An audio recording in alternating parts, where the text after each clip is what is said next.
Hey,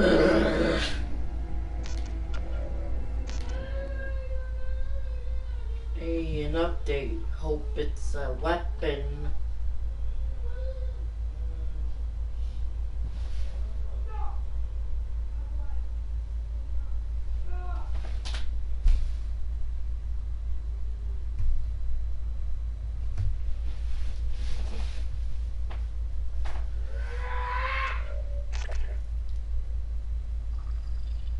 Alright, let's see what is on here.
With the Letterman jacket.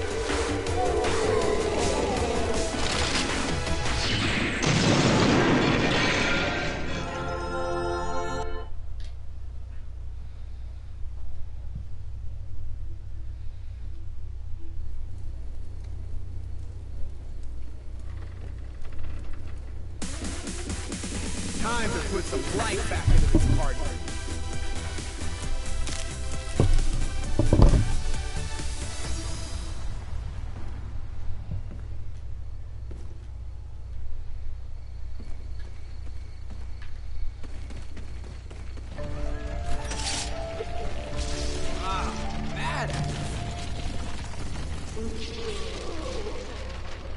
Put that calculator away and slide up next to your friend.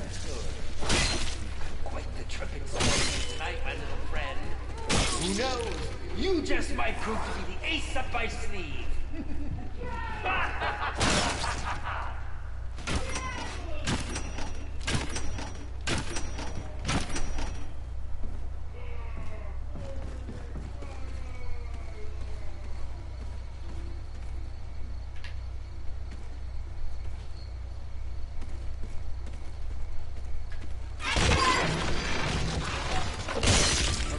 This just screams homicide.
Alright, so now we got everything set up.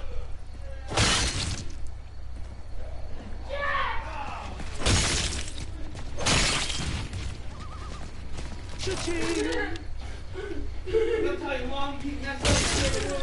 You go get that.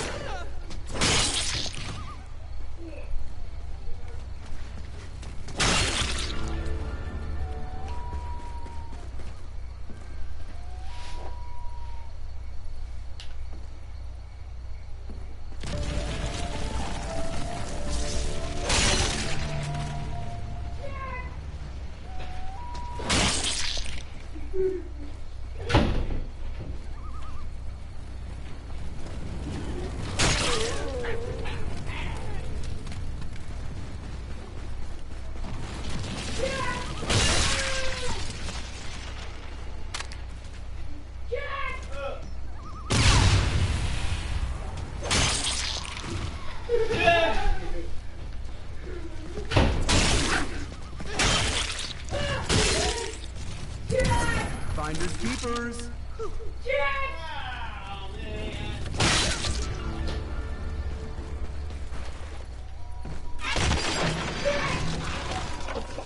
VIP access.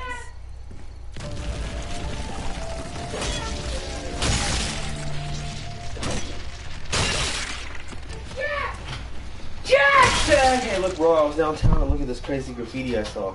Cool. Jack! And, Jack! Tag! Jack! We're playing tag, guys. Sorry. We didn't mean to interrupt our live broadcast. That's the best.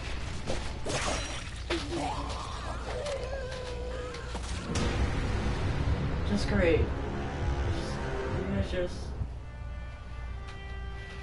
Sorry, dude. Just want to show you, bro. I love you, bro. You guys just distracted me and then I died. I was trying... And the box was just there. I was trying to get one of the newest guns. But we love you so much, Nini. Whoa. Yeah, and Jack. you did, you guys. Hey! Hey,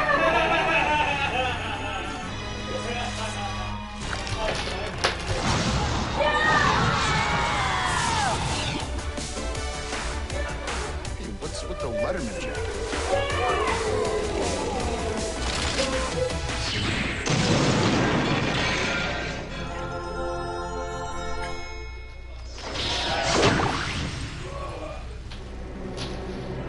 Damn it! Sup, Racy?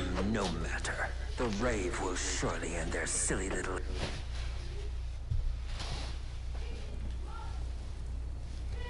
Sup, Racy?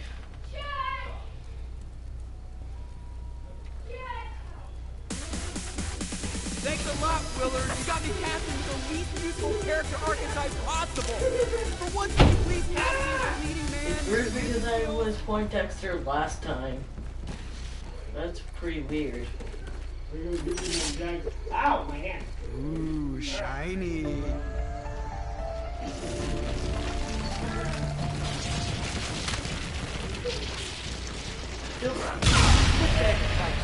Away and slide on this to your friend. We've got quite the trip in store for you tonight, my little friend. Who knows? You just might prove to be the ace up my sleeve. I didn't say that.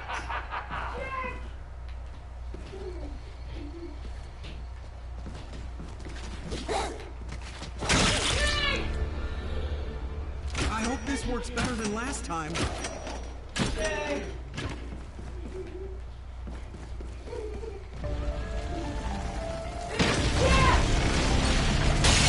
Oh, I don't like this one.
you hear like slamming noises, just turn it down a little bit. Ow!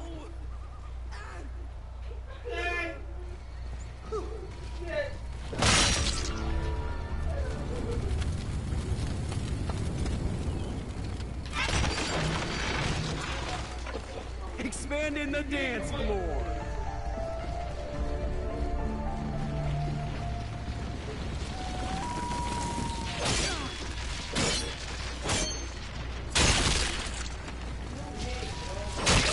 Nope.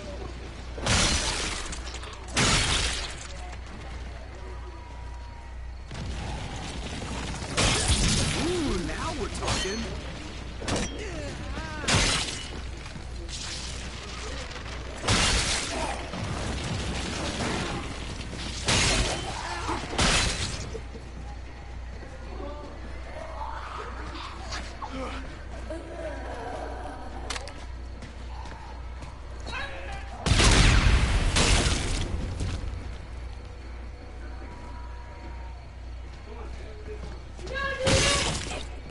Nothing much.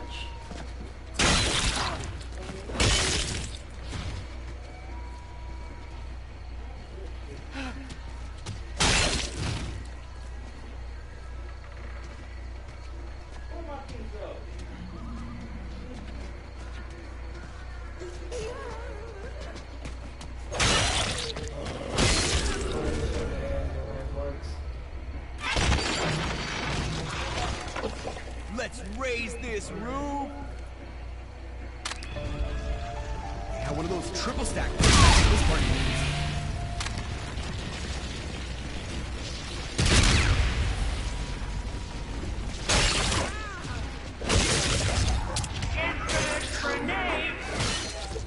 Yes, light up the night. Oh, my candy's not for eating. Crap.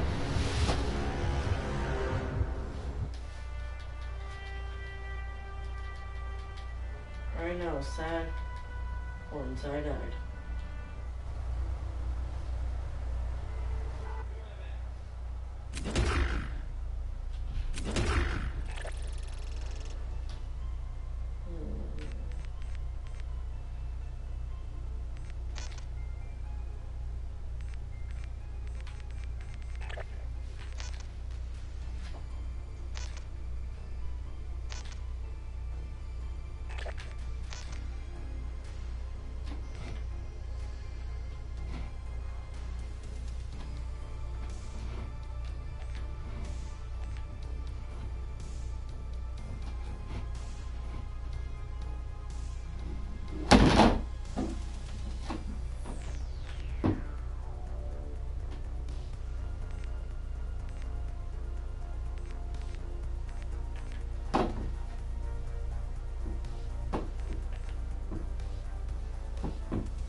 Guess you're breaking up the band again, Willard, huh?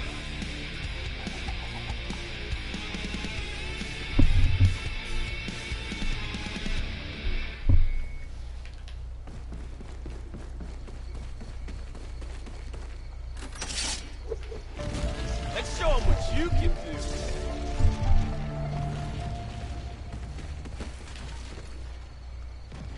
If it isn't our rapper turned rocker, formerly known as Ice Pick. I hope you're ready to rock, my boy. Because our extras certainly are.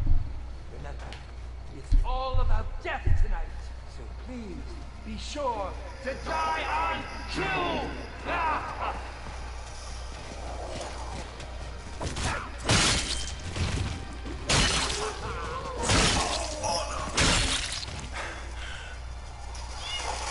We are courage.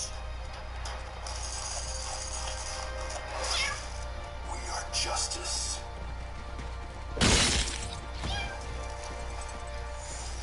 We are compassion. We are determination. Welcome to camp. Kill you in your sleep. We are Overwatch.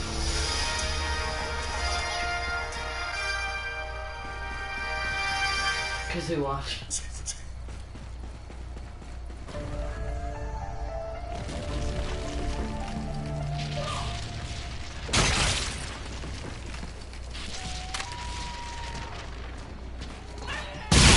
Chill out, man.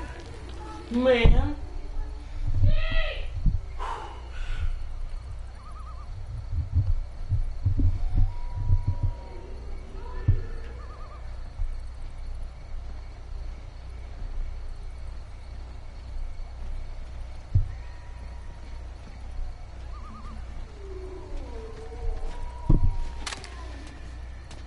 In 2012, a 3-part comic book was published as a prequel to the movie, and I bought and read all 3 of them. And I will say that they did do a better job explaining the world that Jim Henson had in mind, but you shouldn't have to read a book when you see a movie. Especially since the books weren't available until after the movie came out. In the movie, stuff happens for no reason. Like in one scene, the main character, this is Jen, the main character by the way, get used to looking at this guy's face. I've done so much digging and research into this world that I'm completely desensitized by how weird this puppet looks. If you think this puppet looks creepy, you should have seen some of his earlier designs. So be thankful this is what you ended up with. So in this scene, Jen is trying to pick out which of the crystal shards is the right one that he needs for his quest. What does he do to find the right one? That's right, he plays his flute, and then the right shard he needed just glows. Wouldn't you do that too if you were in the same situation? This movie doesn't explain why the crystal is like, yes, I'm a player, it just happens. That's basically this whole movie. Things happening slowly. Here we go, children. Hold my hand as I take you on a magical journey, but not too magical that it doesn't make sense. That is, darkness. Yeah, better hang on this one. The plot. It starts with a narrator telling us that there's this world and that it's dying. By the way, this world is named Why couldn't this Throg. be They don't like mention it Bandcamp once or in the movie, something? but in the prequels and in the Wikipedia article, they all called it Throg. Throg's dying because this one crystal, this one, cracked. How? I don't know. I mean, I do know because I read the prequels. But this movie Not doesn't bad. tell us. Are you still with me? Good. We're not even a minute in. Because this crystal cracked, 2 new species were born. The cruel Skeksis, the bad guys, and the gentle Mystics, the good guys. And both species are dying. Now, I'm no biologist, but I think they're probably dying because there's no woman. That would wipe out species pretty quickly, I think. Instead of having women, the Skeksis use the crystal to make them young again. Maybe. The crystal or the sun. So do they learn to draw the light of the sun. Okay, so then what do you need the crystal for? That was the good creatures, the Mystics, and with the Mystics there's another creature called a Gelfling. It's like an elfling. but Time with for a some perk G. candy? You may remember him from earlier. He's naked now, but meet your protagonist, Jen. This movie makes up so many words, just try and figure it out. She's got one hell of a sound. Okay, that's Just a little don't pretentious. Let's tone it down a little. You see that the Emperor Skeksis is dying, oh no, and then we get the second scariest scene in the whole movie. Yeah, we're not even going to we're not part of the Gaming Nightmares. Then the Mystic that's basically Jen's dad is also dying, and he tells Jen that he needs to find the cracked piece of the crystal, the shard, and then he just needs to plop that sucker back in the crystal where it belongs. And then boom, boom, the world is saved. Again, they don't explain why doing this can save the world. Like, they could have at least tried to make something up, like once the crystal is fixed, women will appear. Jen's dad tells him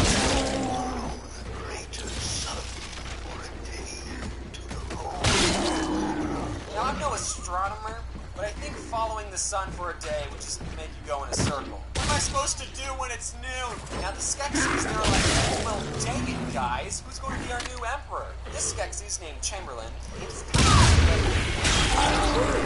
that's my second favorite character in this whole movie. Thinks that he should be emperor. I mean, who wouldn't want to be emperor of like 8 other bird monsters? The way that you can remember that this Skeksis is Chamberlain is that every time he's on camera, he says this.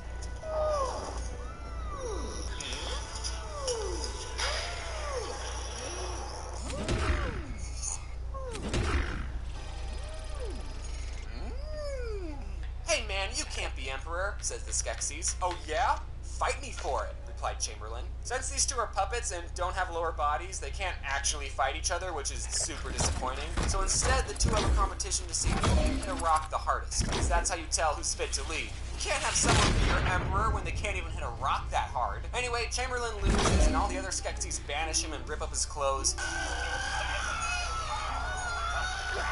Okay, now hold on. Do you see what's funny about this screenshot? This Skeksis is wearing glasses, meaning in this universe optometrists exist, and this Skeksis had to go through an eye exam to get his prescription. Would you like number 1 or number 2? Does anyone else think that's funny? No?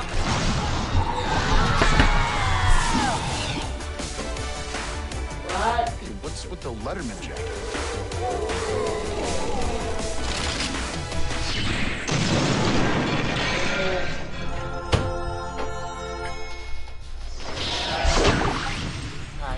After the Skeksis banish Chamberlain, they see on the crystal that there's this Gelfling just walking around. Man, I didn't know the crystal could snitch like that. So they send out these crab monsters to get him. And by the way, those crab monsters are called Garthams, and they are created by this handsome Skeksis. You'd know that if you read the Wikipedia article. Anyway, back to Jen. What's he up to?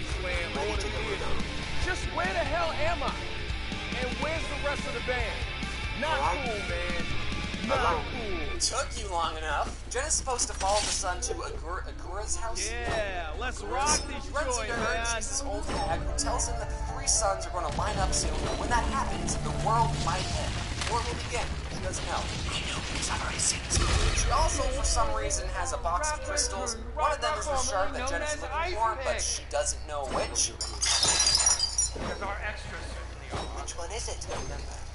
Don't know! So Jen narrows down the box of crystals to 3 shards. It's one of those 3 shards. What? No! You've never even seen the Dark Crystal. How do you know it's one of those? Whatever. Okay, I can roll with this. Then, if you remember, Jen gets the idea to play his flute at the shard, and then the correct shard just glows for some reason. Why does the crystal react to flute music? That's not a thing. Crystals don't have ears. Now, when you create a fantasy world, you can't explain everything. Sometimes the answer is just, oh, it's magic. In Frozen, they don't explain how Elsa got her ice powers. She was just born with it, okay? It's magic. And the audience is all okay with it, as long as they don't take it too far. But this movie just tries to pull off so much stuff that doesn't make sense. There's a line in this movie not the kind of place I would have been to. The crab people attack Agura's house, Jen escapes with the shard, boom, next day. Okay, I know I've been talking bad about this movie, but the amount of detail in this gore scene is pretty amazing. I mean, it's not doing anything to drive the plot forward, but I just think it's cool to look at. Anyway, back to review mode. Jen falls in the mud, what an idiot, and then he meets up with the... Oh, jeez, that's a girl! That's a girl! So there's a girl now. Her name is Kira. I'll take a potato chip. She's speaking gibberish. And then for some unexplained, reason, when they touch hands, they share memories. I mean, I don't know exactly what happens when you touch hands with another woman. I'm not entirely sure, but I don't think that's supposed to happen. What's happening? We're dream fasting. Sharing our memories. Having a bath.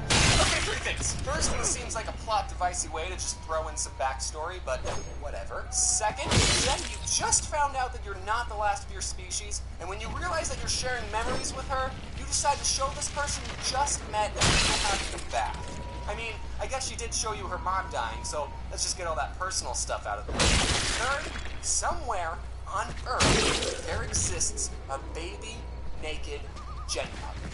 And I need it. Then we're introduced to my third main character, Kira's dog, Fizzgig. He doesn't really add anything to the story. He's that lovable pet side character. Hey, that's a lot like my dog. Hey, Bobby! Also, Kira can talk to animals. Okay. Then we're treated to this really great scene. A whole 2 minutes of the Skeksis. And honestly, though, I kind of love this scene. It does a great job creeping me out. Okay, it does go on for a minute too long, but bear with me. The Skeksis clothed in silverware are victorious, so it gives off a haunted mansion sort of vibe. And just the character design and the way the Skeksis are eating just comes off as unnerving. A lot of movies' scary parts are jump scares or gore. At least I think they do that. I'm not allowed to watch this. But this is such a different way to unease an audience. It kind of reminds me of the first half of the Don't Hurt Me, I'm Scared game. Nothing necessarily scary is happening, but it's still able to make the audience feel uncomfortable. Basically, the whole point of this scene was that the crab people were like, hey, we got this old hag, but we didn't get the Gelfling. And then the Skeksis were like, wow, okay, release the crystal bats. Crystal bats, fly! Search the land, search the water, search the sky! Okay, this might be nitpicking, and I'm no Gelfling expert, but I think you can rule out searching the sky. I don't see too many Gelflings just flying around. So one of the bats finds Jen and Kira. They go back to Kira's village. Jen doesn't even know where he's supposed to take the shard. His dad never told him what to do after he got the shard. He tells Kira about his quest, and Kira told him, You know the 3 suns in the sky? They're going to come together soon. It's called the Great something. See, even Jen doesn't remember these made-up names. It really would have been convenient if you told her this information when you were sharing memories. So then the crab monsters show up and basically murder and capture Kira's whole family. Yeah, it was pretty traumatizing. Right when the crab monsters are about to attack Jen and Kira, Chamberlain comes out of nowhere. Remember the guy? He steps in between them and stops the attack, and Kira and Jen escape because Chamberlain saved them. Oh, and then Jen throws away the shard. Boom, next day. Kira finds the shard that Jen threw, and the two find some hieroglyphics about prophecy. It says that Gelfling is going to save the world and kill all the Skeksis. It doesn't matter. And then, oh, Chamberlain shows up. Hey, Chamberlain. Hey, guys, I'm sorry for killing your entire species. We just didn't want the prophecy to come to fruition. You understand, right? So what if we all go to the castle together and just have a gay old time and talk to Chamberlain? What do you think? And then he says, please, a lot.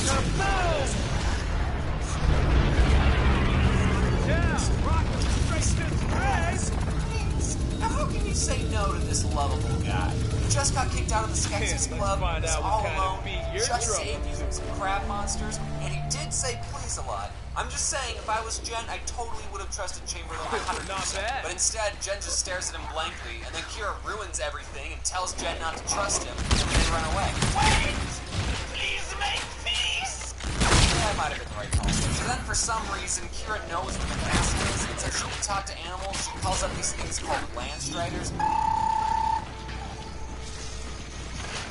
They're just a person walking on 4 stilts, and they ride the Landstriders all the way to the castle. I have a lot of problems with this next scene. So one of the Skeksis takes a podling that they just captured, locks it into a chair, and tells the podling that they're going to suck its essence away and make it a slave. We just want to drink essence. Then you other podlings here. You know, the podlings don't speak. They speak a whole different language.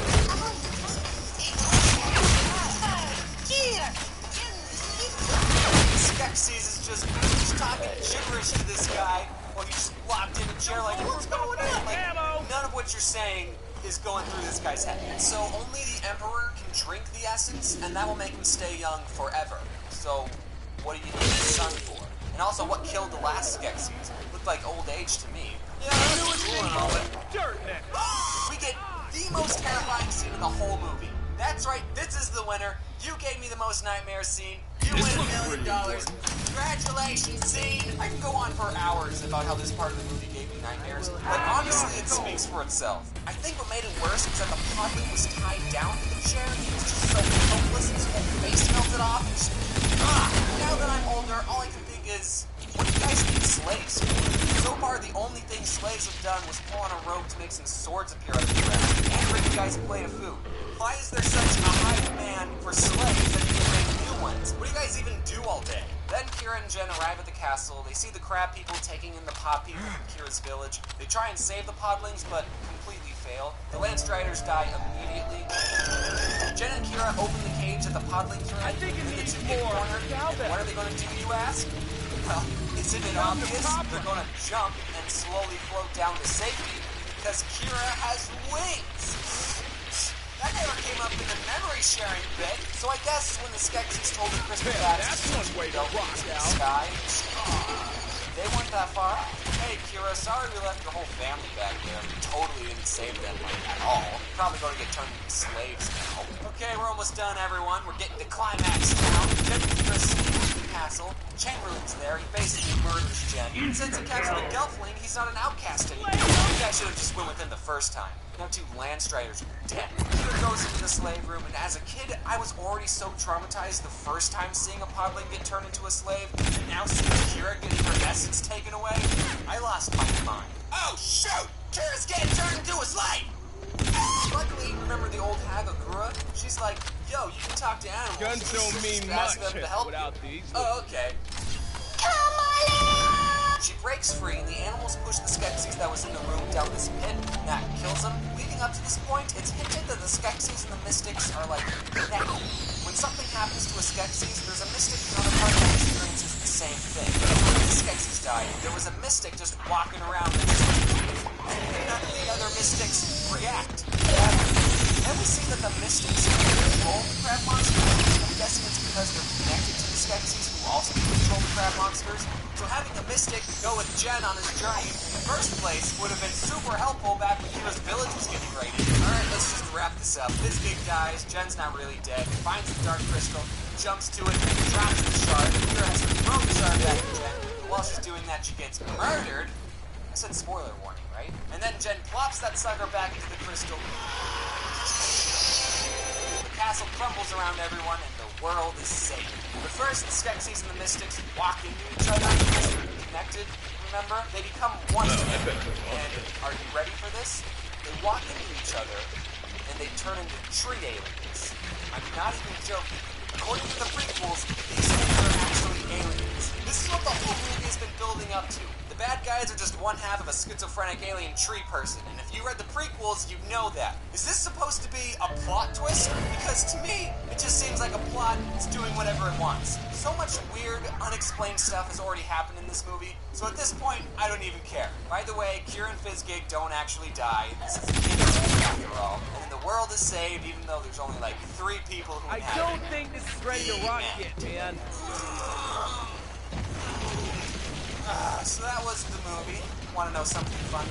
I've already used more words in this video than there were words in the entire movie. Also, I need to ask, Jen was supposedly the chosen one. At this time, Jen is the chosen one. But I would make the argument that Kira should have been the chosen one. Let me go down my list. She saved Jen from the mud. She sniped the crystal bat out of the sky. When the crab monsters attacked, she had to tell Jen to run. She found the shard on the ground after Jen threw it. She tells Jen not to trust Chamberlain. She knew where the castle was and got the Lance Striders to take them there. She used her wings to float Jen down to safety. She was able to get out of being turned into a slave by herself. And she threw the shard back to Jen after his Butterfingers dropped it. How does she get rewarded? By getting stabbed. All Jen did was play his flute at a magic rock. This guy's a Why couldn't doofus. this be like Who chose Jen to be Bandcamp the or chosen something? one? Bad choice. Now, I've said who my second and third favorite character in this movie Get is. ready for Who's my one hell of a favorite character? show. There's only like 3 other characters to choose from, so... Well, ladies and gentlemen, my favorite character in the Dark Crystal universe is Raven, Agura's son. Okay, I know I just finished the movie. Let me talk about the comics. Remember Agura, the old lady? Well, it turns out she's an immortal being around the world. But one day, a meteor hits the planet, and she, like anyone else would do, gives life to it. And out pops Rayunit. He's basically the main character of the prequel verse, and is also technically an alien. I like him because he's the only one who questions what's going on. He asks the same questions I'm asking. So he's my favorite. He's the only character I ever wanted to cosplay. If they ever make the prequels into a movie, I call dibs on playing Rayunit. That's how it works. I call dibs on playing this character. I just show up to auditions and I'm like, I actually called dibs, so... Also, in the second book, Agura and her son are having a moment, and Rayunit says, will you remember me, Mother? After all the harm I caused, I will never forget you, child. Well, didn't really seem to remember him in the movie. Also, if there's any producers watching, that was my audition just now to play Raven. Would I recommend you watching Dark Crystal? Well, I just spoiled the whole thing, so, you know, it would be a waste of time at this point. But if I was talking to someone who hasn't watched this video, then yeah, I would recommend it. Even with all of its flaws, I still think it's a great film. I don't know, maybe people like to talk about it after. I was desensitized to all this research, but I also enjoyed really cool comic books. After all, my favorite characters. There's also a manga that was made, Legends of the Dark Crystal, and it's supposed to take place in the so these books don't even start of it leaves still on a cliffhanger. These books still leave on a cliffhanger. Speaking of manga, there were plans to make a sequel to Dark Crystal, another movie, but the film ended up getting cancelled. But a 12-part comic series by Boom Studios, and it's not even completed yet. They're only on like the second installment. This is recent, you guys, so now is a great time to get into Dark Crystal. Like I said, I think Dark Crystal is a creative story. Jim Henson really bit off more than he can chew making this movie, but seeing how many comics have been made to tell this story, maybe the Dark Crystal was told better through comics and not with the limitations of puppets and games. Anyway, that's just what I thought about it. If you're hearing this, then that means you made it. This video, as of right now, is the longest video on this channel. I hope I was able to keep you entertained for such a long time. But be sure to check out all the other YouTubers who participated in this collab. Why I agreed to do this? I think that makes odd videos and not hate yourself. Just making this video took a part of my soul. I'm recording this end card after I finished editing it all, and I'm just leaning on the wall. I need to thank my friend who just went above and beyond and colored a lot of the pictures, so that's why some of the pictures looked better than the ones that I usually drew. Shut up. Like, I would just tell him, hey, draw this, and then he would just do it. What? If it wasn't for him, this video would have come out like a day later. He put out working on his own videos so he could help me, so everyone go thank Jason Hale. And I brought a Chamberlain Funko Pop. He's my favorite. Why is he my favorite? I don't have to explain anything to you. On my Twitter account, I made a comment in the video that's just a reference to the Dark Crystal, and you should all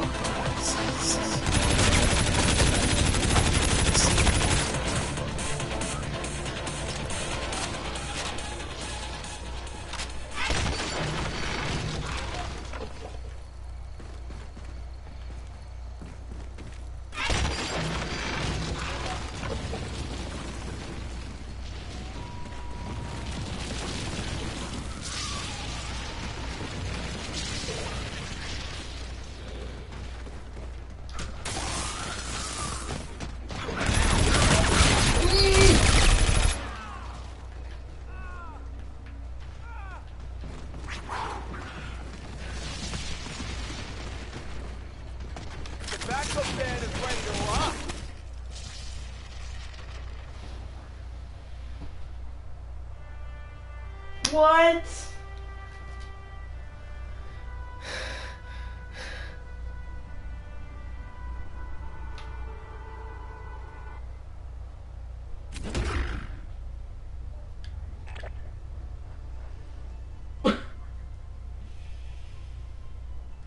I just...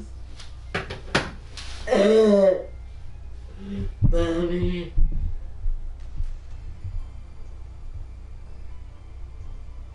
Why am I even live streaming? I've almost done like an hour of this, and I haven't got a view yet, except Racy. I wanted to make this video about 6 months ago, but then I thought, no, I'll save it for Halloween, because of theming, or whatever, I don't know. Shut up, I don't have to explain myself. I'm excited to tell you this story! Wow!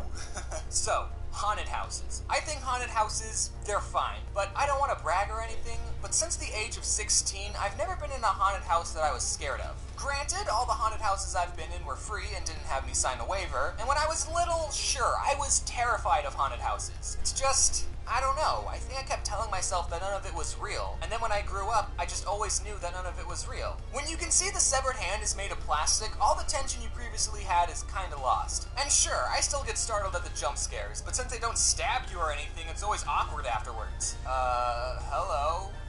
I'm just gonna walk this way now. Or maybe I don't get scared because I don't feel emotions anymore. Who knows? But there's one haunted house experience during my senior year of high school that I will never forget because it was probably one of the most traumatizing things I've ever seen. I haven't seen that many traumatizing things. And also, I won't forget it because I'm about to immortalize the experience by making a YouTube video about it. Alright, my senior year, I was part of my school's drama club. I was a theater kid. And the clubs at the school got to help do some of the activities for the school's fair. The whole school was putting on a fair, probably to raise money or something. It seems that schools are always in need of some extra cash. Have you ever noticed that? So the football team got to do the dunk tank, the band kids, like, face painted or something, I don't remember, it's not important. And the theater kids, since the fair is in October and that's Halloween's month, we gotta put on a haunted house.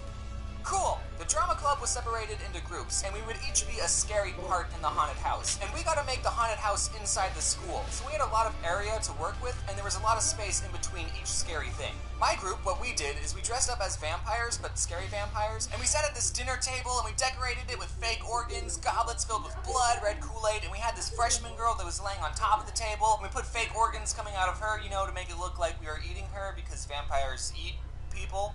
Okay, saying that out loud, I realize that doesn't make any sense. Why would a group of vampires be eating someone? They don't do that. We put a yellow sheet over the light above for a good spoopy atmosphere. We had a smoke machine, some ambient Halloween music playing. What